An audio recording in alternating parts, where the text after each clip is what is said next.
വിഴിഞ്ഞം അതിന്റെ യാഥാർത്ഥ്യത്തിലേക്ക് എത്താൻ ഇനി മണിക്കൂറുകൾ മാത്രമാണ് ബാക്കിയുള്ളത്. ആദ്യ കപ്പൽ ഇന്ന് അർദ്ധരാത്രിയോടുകൂടി തന്നെ പുറംകടലിലെത്തും. ഈ ഒരു അവസരത്തിൽ നമ്മളോടൊപ്പം ചേരുന്നത് തുറമുഖ വകുപ്പ് മന്ത്രിയായ വി.എൻ. വാസവനാണ്. സർ, ഒരുക്കങ്ങളെല്ലാം തന്നെ പൂർത്തിയായി എന്നാണ് നമ്മൾ മനസ്സിലാക്കുന്നത്. എങ്ങനെയാണ് ഈ ആദ്യ കപ്പലിനെ സ്വീകരിക്കാനുള്ള നമ്മുടെ ഒരു തയ്യാറെടുപ്പുകൾ, അവസാന മണിക്കൂറിലെ തയ്യാറെടുപ്പുകൾ എങ്ങനെയാണ്? ഞങ്ങളിവിടെ വന്ന് നമ്മുടെ ഇവിടെ എത്തിച്ചേരുന്ന മദർഷിപ്പ് ലോകപ്രശസ്തമായ രണ്ടാമത്തെ കമ്പനിയുടേതാണ്. ഇവിടെ എത്തിച്ചേരുന്ന സാൻ ഫെർണാണ്ടോ എന്ന് പറയുന്ന മദർഷിപ്പ് അതിന്ന് അർദ്ധരാത്രിയോടുകൂടി പുറംകടലെത്തിച്ചേരും. നാളെ രാവിലെ ക്യാപ്റ്റൻ കരയിലെത്തും. ആദ്യമായി ഞങ്ങൾ അദ്ദേഹത്തെ സ്വീകരിക്കും. അതിനുശേഷം മദർഷിപ്പ് അതിൽ വരുന്ന കണ്ടെയ്നറുകൾ ഇവിടെ 1900 എണ്ണം അൺലോഡ് ചെയ്യും.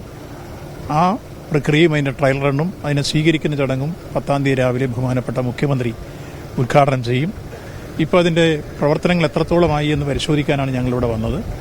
എല്ലാം കൃത്യമായി കൈകാര്യം ചെയ്യുന്ന എഞ്ചിനീയേഴ്സും അതിൻ്റെ സാങ്കേതിക വിദഗ്ധരും അതിൻ്റെ പശ്ചാത്തല സൗകര്യം ഒരുക്കുന്ന മറ്റു ഉദ്യോഗസ്ഥ പ്രമുഖരും ഉണ്ടായിരുന്നു. എല്ലാവരുമായി ഡിസ്കസ് ചെയ്ത് അതെല്ലാം അവർ വിശദീകരിച്ച് തന്നപ്പോൾ ഞങ്ങൾക്ക് മനസ്സിലായി ഇതുവരെ നടത്തിയിട്ടുള്ള പ്രവർത്തനങ്ങൾ ഒപ്പം ഉദ്ഘാടനത്തിലേക്ക് കടക്കുന്ന നിമിഷങ്ങൾ എല്ലാം പരിപൂർണതയിലേക്ക് അവരെത്തിച്ചിരിക്കുന്നു. ഫുള്ളി ഓട്ടോമാറ്റിക്കാണ് നമ്മുടെ ഈ ക്രെയിനുകളെല്ലാം.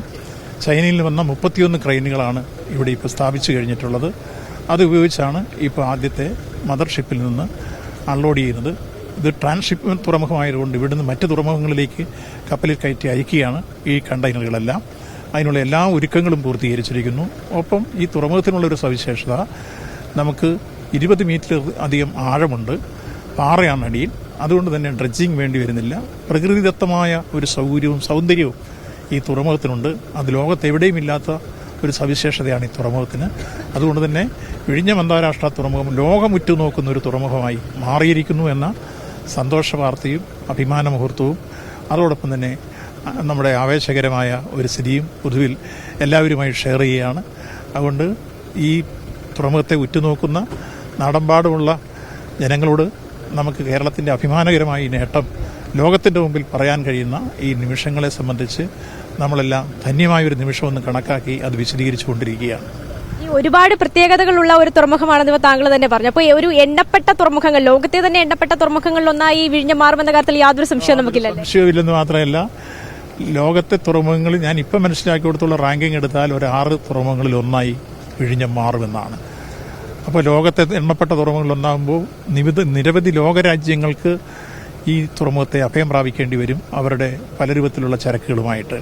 അപ്പോൾ വാണിജ്യാടിസ്ഥാനത്തിലും വ്യാവസായിക അടിസ്ഥാനത്തിലും വരുന്ന എല്ലാ സംവിധാനങ്ങൾക്കും ഒരു പശ്ചാത്തല സൗകര്യം ഒരുക്കുന്ന വിഴിഞ്ഞം തുറമുഖം അന്താരാഷ്ട്ര പ്രശസ്തി ആർജിച്ച് ലോകം നെഞ്ചേറ്റുന്ന രൂപത്തിലേക്ക് എത്തിച്ചേരും എന്നുള്ളതാണ്. അത് ഒരു സംശയവും വേണ്ട. നമുക്ക് ഏവർക്കും അഭിമാനിക്കാനും ആഹ്ലാദിക്കാനും വക നൽകുന്നു. ഈ മറ്റന്നാൾ ട്രയൽ റൺ ആരംഭിക്കുമ്പോൾ നമ്മുടെ മുമ്പിൽ ബാക്കിയുള്ള 2 ചോദ്യങ്ങളുണ്ട്. ഒന്ന് റിംഗ് റോഡും അതുപോലെ തന്നെ റെയിൽ കണക്ടിവിറ്റിയുടെ കാര്യം. അതും ഉടൻ തന്നെ ഒരു പൂർണ്ണമായി പ്രവർത്തന സജ്ജമാക്കാൻ നമുക്ക് സാധിക്കുമെന്ന് തോന്നുന്നുണ്ടോ? അത് രണ്ടും പൂർണ്ണമാക്കാൻ വേണ്ടിയുള്ള യുദ്ധകാലാടിസ്ഥാനത്തിലുള്ള പ്രവർത്തനം ഞങ്ങൾ തുടക്കം കുറിച്ചതിന്റെ ഭാഗമാണ്. 10.7 കിലോമീറ്റേഴ്സ് റെയിൽവേ ഉള്ളതിൽ 9.2 കിലോമീറ്റേഴ്സ് ഭൂഗർഭപാതയാണ്. അതിനുവേണ്ടിയുള്ള പരിസ്ഥിതി ആഘാത പഠനവും അതുപോലെ തന്നെ സാമൂഹ്യ ആഘാത പഠനവും കഴിഞ്ഞ് ഇപ്പോൾ അത് സംബന്ധിച്ച് DPR തയ്യാറാക്കി കൊങ്കൺ റെയിൽവേക്ക് കൊടുത്ത് അനുമതിയും വാങ്ങി.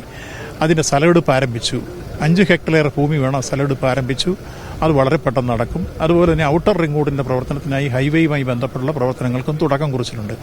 ആദ്യഘട്ടത്തിൽ നമുക്ക് 1.7 കിലോമീറ്റേഴ്സിൽ പൂർത്തീകരിക്കുമ്പോൾ നമുക്ക് NH-ലേക്ക് വാഹനങ്ങൾ അയക്കാൻ കഴിയുന്ന സാഹചര്യം നിലവിലുണ്ട്.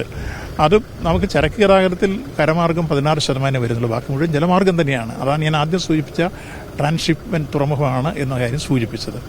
അപ്പോൾ ആ തുറമുഖത്തിൽ ഈ പ്രവർത്തനം ഇത് വരുന്നതിന് മുമ്പ് നടത്താനുള്ള എല്ലാ സൗകര്യങ്ങളും നിലവിലുണ്ട് എന്നുള്ളതാണ് മനസ്സിലാക്കേണ്ടത്.